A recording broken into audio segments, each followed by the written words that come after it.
সেনাপতি হযরত সাদ বিন আবি ওয়াক্কাস ডাক দিয়ে বললেন, সঙ্গী সাথী, এখানে কি নিভে যাবে ইসলামের বাতি? আমরা কি আফ্রিকার ভূখণ্ডে যাইতে পারবো না? আমরা কি সেখানে কালিমার দাওয়াত দিতে পারবো না? আমরা কি সেখানে কোরআনের বিধান, কোরআনের আইন চালু করার জন্য সেখানে কালিমার দাওয়াত দিতে পারবো না? সঙ্গী সাথীরা ডাক দিয়ে বলছেন, ও সেনাপতি, আমরা হলাম মুসলমান জাতি, পৃথিবীর কোনো বাধা, পৃথিবীর কোনো শক্তি নাই থামিয়ে দেয় মুসলমানদের গতি। কথা বলেন ঠিক কিনা? মুসলিম আমি, সংগ্রামী আমি চির রণবীর, আল্লাহকে সারা ভয় করি না, নারায়ে তাকবীর, লিল্লাহে তাকবীর। আমার আপনার নবীর উপর যখন নাজিল হলো কোরআন, সমাজের বুকে যখন নবীজি দিলেন কোরআনের স্লোগান, আবু জাহেল, আবু লাহাব, উতবা, শাইবা, ওলীদ ইবনে মুগিরা, আবু সুফিয়ান, যারা বারবার নবীজির দেহ থেকে কেটে দিতে চাইল নবীজির গর্দান, নবীজির হৃদয়টা ভেঙ্গে যেন হয়ে যায় খান খান, আসমানের মালিক নাজিল করলেন আসমানি ফরমান, হাবিব আমার, বন্ধু আমার, আপনি হইয়েন না প্রেশান, কিয়ামত পর্যন্ত পৃথিবীর জমিনে আমি আল্লাহ জিন্দা রাখবো আমার পবিত্র কোরআন। চিৎকার করে জোরে জোরে বলি সুবহানাল্লাহ। ইন্না নাহনু নাযালনা যিকরা ওয়া ইন্না লাহু লাহাফিজুন। আল্লাহ রাব্বুল আলামিন বলেন, এই কোরআন আমি নাজিল করেছি, এই কোরআন হেফাজতের জিম্মাদার, এই কোরআনুল কারীম হেফাজতের জিম্মাদারের দায়িত্ব আমি আল্লাহ পাক নিয়েছি। চিৎকার করে জোরে জোরে বলি সুবহানাল্লাহ। ও দিনাজপুর বীরগঞ্জের মুসলমান, জবাব দেন, আল্লাহ রাব্বুল আলামিন কোরআন হেফাজতের জিম্মা নিয়েছেন। আজ বাংলার জমিনে সারা বিশ্বের মুসলমানদের উপরে নয়, যারা কোরআনের আওয়াজ বন্ধ করে দিতে চায়, তাহলে বলুন, যারা কোরআনের আওয়াজ, মাদ্রাসা, ওয়াজ মাহফিল, কোরআনের লেকচারগুলোকে বন্ধ করে দিতে চায়, তাদেরকে আল্লাহ পাক যুগে যুগে বন্ধ করে দিয়েছে। কথা বলেন ঠিক কিনা? ওরা বারবার নবীজির সঙ্গে দিলেন পাল্লা, নবীজির দেহ থেকে কেটে দিতে চাইল নবীজির কাল্লা। আসমান জমিনের মালিক ডাক দিয়ে বলেন, হাবিব আমার, বন্ধু আমার, আপনার কোনো ভয় নাই, আপনার কোনো চিন্তা নাই, আপনার কোনো টেনশন নাই, কারণ কিয়ামত পর্যন্ত পৃথিবীর জমিনে আমি আল্লাহ বিজয়ের মালাটা আপনার হাতে তুলে দেব। চিৎকার করে জোরে জোরে বলি সুবহানাল্লাহ। ওয়ালা তাহিনু ওয়ালা তাহজানু ওয়া আনতুমুল আ'লাউনা ইন কুনতুম মুমিনিন।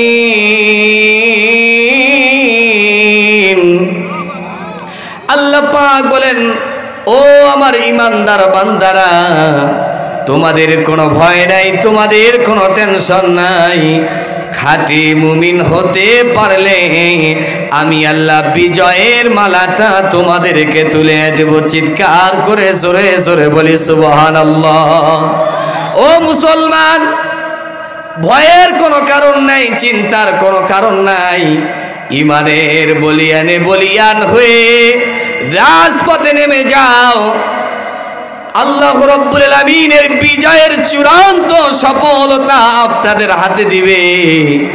আর যদি খাঁটি ইমানদার, খাঁটি মুমিন হতে না পারে, বিজয়ের আশা কখনো করা যাবে না। কথা বলেন ঠিক কিনা? আল্লাহর নবীর সাহাবী হযরত সাদ ইবনে আবি ওয়াক্কাস রাদিয়াল্লাহু আনহু মদিনা থেকে যখন আফ্রিকার ভূখণ্ডে কালিমার পতাকা উত্তীর্ণ করার জন্য রওনা করে দিলেন, যখন সাদ ইবনে আবি ওয়াক্কাস রাদিয়াল্লাহু তাআলা আনহু দল বল সঙ্গ সাথী নিয়ে যখন চলে যাচ্ছেন আফ্রিকার দিকে, আফ্রিকার ভূখণ্ডে কালিমার পতাকা উত্তীর্ণ করার জন্য রওনা করে দিলেন, যখন সামনে বিশাল বড় নদী পড়ে গেলেন, তখন আল্লাহু আকবার বলেন। সেনাপতি হযরত সাদ বিন আবি ওয়াক্কাস ডাক দিয়ে বললেন, সঙ্গী সাথী, এখানে কি নিভে যাবে ইসলামের বাতি? আমরা কি আফ্রিকার ভূখণ্ডে যাইতে পারবো না?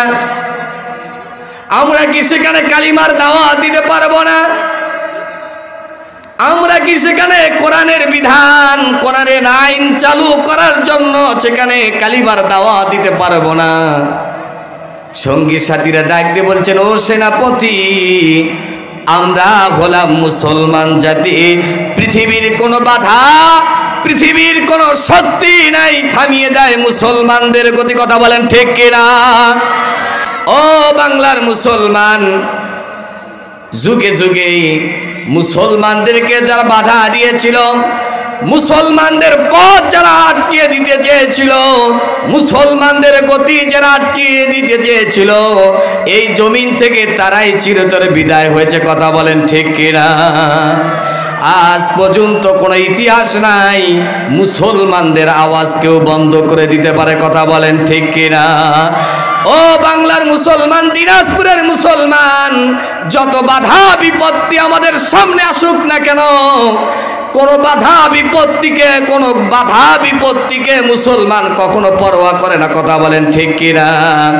সঙ্গী সাথীরা ডাক দিয়ে বলছেন, সঙ্গী সাথীরা রে, সঙ্গী সাথীরা ডাক দিয়ে বলছেন, সেনাপতি, আল্লাহু আকবারের ধ্বনি দিয়ে সাগরে নেমে যান, নদীতে ঝাঁপিয়ে পড়েন, অটোমেটিক আমার আল্লাহ পাক সমুদ্র পার করে দিবেন। চিৎকার করে জোরে বলে সুবহানাল্লাহ। সেনাপতি সঙ্গী সাথীদের সঙ্গ করে নিয়ে ডাক দিয়ে বললেন, ও আমার সঙ্গী সাথীরা রে, তোরা প্রস্তুত থাকো। হযরত সাদ ইবনে আবি ওয়াক্কাস আল্লাহু আকবার বলে সমুদ্রে সাগরে ঝাঁপিয়ে পড়েছেন। আল্লাহ পাক সমুদ্রের মাছ, সাগরের মাছকে ইলহাম করলেন, জানিয়ে দিলেন, সাগরের মাছগুলো দ্রুত গতিতে তাদেরকে পিঠে করে নিয়ে সাগর পার করে দিলেন। চিৎকার করে জোরে জোরে বলি আল্লাহু আকবার। ও মুসলমানের দলেরা, আল্লাহু আকবারের ধ্বনি নিয়ে সামনে চলেন।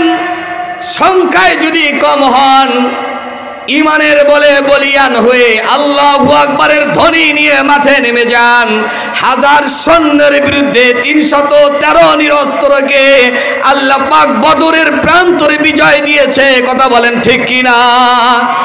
ও মুসলমান, ভয়ের কোনো কারণ নাই, চিন্তার কোনো কারণ নাই। মুসলমান ইমানদার হকপন্থী দলের লোকেরা যদি সংখ্যায় কম হয়ে যান, চিন্তার কোনো কারণ নাই। মুসলমানের একটি অস্ত্রের নাম হচ্ছে নারায়ে তাকবীর, আল্লাহু আকবার। কথা বলেন ঠিক কিনা? এই তাকবীরের ধ্বনি নিয়ে মাঠে নেমে যান। আল্লাহ পাক আল্লাহ রাব্বুল আলামিন যেমন সাহাবায়ে কেরামদেরকে, হযরত সাদ বিন আবি ওয়াক্কাসের সঙ্গী সাথীদেরকে আল্লাহ রাব্বুল আলামিন সাগরের থেকে নিয়ে নদীর পার থেকে নিয়ে ওপার পর্যন্ত পৌঁছে দিয়েছে। আল্লাহু আকবারের ধ্বনি নিয়ে মাঠে নেমে যান। আল্লাহ রাব্বুল আলামিন আপনাদেরকে মঞ্জিলে মাকসাদ পর্যন্ত পৌঁছে দেবে। কথা বলেন ঠিক কিনা?